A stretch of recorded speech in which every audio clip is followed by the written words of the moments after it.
It's time for another WrestlePlanet news update, as Braun Strowman shows off his new look, CM Punk discusses the new Roman Reigns, and will there be a new leader of the Dark Order? All that and more coming up in today's video, but first... Mark Henry recently appeared on Renee Paquette's Oral Sessions podcast to talk about the next chapter of his career in All Elite Wrestling. Henry is set to have an on-screen role as an announcer on AEW Rampage, as well as being an influential member of the backstage team helping to develop talent. During his first promo on Dynamite, he stated he was going to, quote, turn the screws in AEW, and on the podcast he explained exactly what he meant by this comment. Wrestling wise, I want everyone to watch the matches before them because there is a repetition thing. Someone will do a tope and the next match will have 2 topes and the next will have 3. Stop trying to outdo what you saw before and find something else to do. Repetition is a pet peeve of mine, and I feel you're not watching the product if you go do something and someone else did the same thing. I love the book's super kicks. Why are there 3 matches on the card where someone does a super kick before them? If that was me, I would be upset about it. Being a fan of AEW, I do agree that there is a lot of repeated tropes throughout the show, whether that be the same moves throughout, or even something like post-match beatdowns. Even at the latest AEW pay-per-view, Double or Nothing, a lot of the matches were jump-started leading to a brawl, which is another example of the repetition Henry is referring to. It's important that they fill the company with people that can help iron out these issues, and Mark Henry seems to be the type to be open and honest with his constructive criticism, which is only a good thing for AEW. Popular Californian wrestling promotion Pro Wrestling Guerrilla haven't held a show since December 20th, 2019, of course due to the pandemic. On the main event of that show, Bandido defeated Jeff Cobb to become the new PWG World Champion, and funnily enough, he is now the longest reigning champion in history, surpassing Adam Cole's 538-day reign. Bandido will finally be able to make his first defense of his title, with the company now announcing that they will be returning to action on Sunday the 1st of August, almost 2 years after their last one.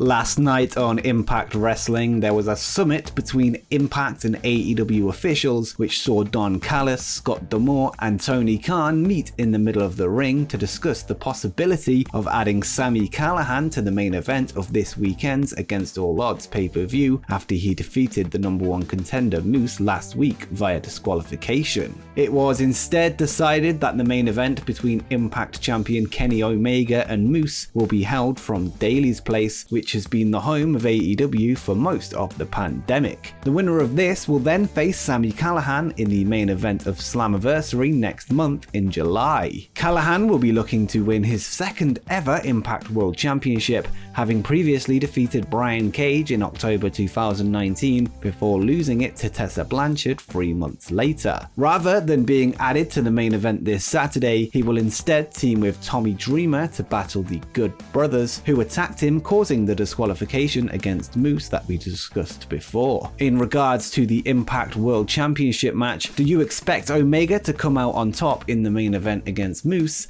Let me know in the comments down below. And if you're interested, we have an affiliate link in the description of the video where you can purchase the show this Saturday on Fight for just $9.99. So if you want to help the channel, make sure you get the pay-per-view through Fight.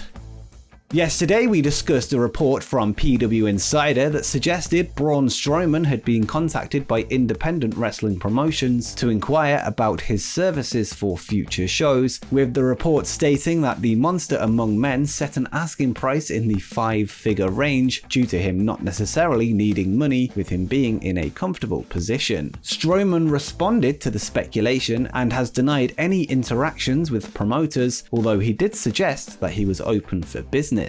He said, "Let me just get this FYI out. I have not spoken to anyone about bookings, but if you want to talk business, the email to my agent is in my bio. Thank for any confusion you may be reading online." And that last bit doesn't make any sense. But Braun also joked about the rumours, poking fun at the 5-figure part of the report when he was asked, "If I make a cardboard train, get a conductor's hat and outfit, if I were to book you, could you play the choo-choo sound?" With Braun replying, 5 figures, lol. As I said, the first tweet seems to imply that he's willing to appear on shows, directing people towards his agent. Strowman was released on June 2nd, which means he can work outside of WWE from August 31st and onwards. If he does show up somewhere else, it will be with a new look, as on Instagram he posted a photo of himself without his famous long beard. The caption read, "Since I figured the cat's out the bag already, I cut my beard for the first time in a decade, and while I'm still adjusting to it, I ain't mad at it."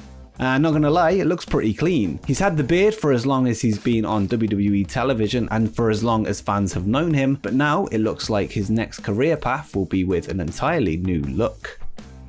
Over the past year, WWE superstar Roman Reigns has gone on quite the metamorphosis, going from squeaky clean company babyface to perhaps the best heel in wrestling today. There have been calls for a heel turn for Reigns ever since he split from the Shield, with him being rejected by fans after WWE pushed him down their throats for years. The new attitude of the tribal chief has been praised by a former great heel, CM Punk, who discussed Reigns' latest run on the Wrestling Perspective podcast. Punk said, "He never really had his moment until now. Maybe he needed that adversity and that backlash to finally be this guy. This is the one thing they're doing right, because what can you say bad about what Roman Reigns is doing right now? He's far and away the best guy they have, and when you talk about storylines, in-ring work and all that stuff right now, he's the total package."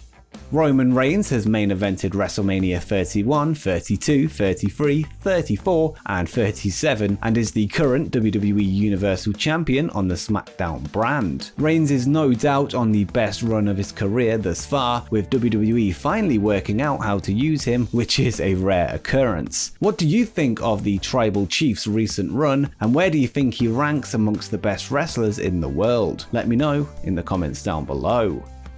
AEW and AAA star Andrade recently took to Twitter to hit back at fans who referred to him as a WWE guy after he signed for All Elite Wrestling earlier this month. El Idolo said, "I was not born in WWE. I'm ex-WWE, yes, but ex-CMLL, ex-New Japan Pro-Wrestling. Now I'm the superstar of AEW and Lucha Libre AAA. What's next?" Of course, in wrestling, it's completely normal for wrestlers to go from one promotion to another, and a wrestler's career doesn't end when they leave WWE. There's many fans, even in my comments section, that criticize AEW for signing former WWE talent, and yes, I'm talking to you, Rich Allen. Let's go back to when the likes of Steve Austin, Triple H, and The Undertaker all left WCW and went on to WWE and became megastars. Were they looked at as WCW rejects? No, and rightly so. Even later than that, Eddie Guerrero, Chris Jericho, Chris Benoit, Rey Mysterio, and many more moved on from WCW to do greater things in WWE. Instead of comparing AEW to WCW, shouldn't people be comparing them to WWF? And isn't WWE filled with talent who worked elsewhere? Is AJ Styles a TNA reject? Is Seth Rollins a Ring of Honor reject? Of course not, and it's completely normal for wrestlers to move promotions after finishing somewhere else, and it's a very odd criticism to have, especially when it's in regards to young, hungry, and talented performers who were never given the shot that they deserved. So yeah, in short, Andrade is right. Anyway, with that rant out of the way, let's move on to our final story. And quickly, before we continue, make sure you scroll down and hit the subscribe button and turn on the notification bell so you don't miss any upcoming videos as we head towards 20,000 subscribers. But now you've done that, let's get on with the video. Over the past few months, there has been a lot of talk over a potential new leader of the Dark Order following the passing of Brodie Lee, with many fans wondering if some of the recently released WWE superstars could take up the role. Aleister Black, Braun Strowman, and Erick Rowan are all names that regularly pop up in the discussion, either due to their dark on-screen personas, or with the last two, their links with Brodie in the Wyatt family. Cody Rhodes was recently asked on Twitter about this, with Wonder Monkey 72 wondering, "So, Cody Rhodes, who's going to be the new leader of the Dark Order? Tommy End continuing his Dark Father gimmick, or Braun Strowman?" Cody Rhodes quickly responded and ruled out any such move, adamant that the Dark Order already have a leader. Cody replied, "Those guys are both badasses, but -1 is the leader of the Dark Order."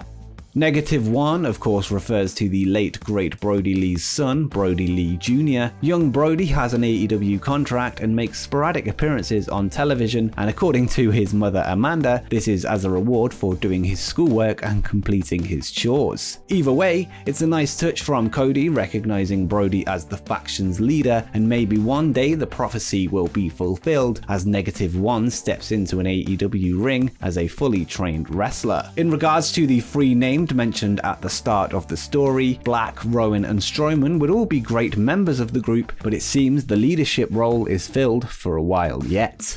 And before you go, make sure you check out my video where I discuss 10 cancelled AEW plans we never got to see.